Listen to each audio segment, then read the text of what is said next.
আমার অনুপস্থিতিতে মা যখন আমার পার্সেল রিসিভ করে।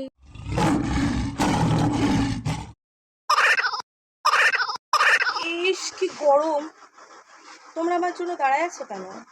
একটা ছেলে বাইক নিয়ে এসে এটা দিয়ে গেছে তো, আর এর জন্য কোনো টাকাও নেয়। আরে তার ছেলে বন্ধু এটা গিফট করছে, তার আবার টাকা কেন লাগবে? ছুটকি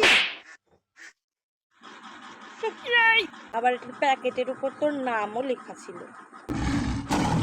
আরে ছেলেটা তাকে বিদেশি ফোন গিফট করছে, সে যেন লুকিয়ে লুকিয়ে কথা বলতে পারে। তুমি বুঝছো না মা?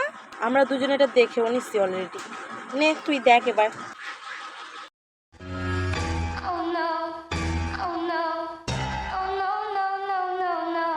কি বলতেছো তোমরা? আর এটা কি? আমি তো কিছুই বুঝতে পারছি না, ওকে দেখি। নেই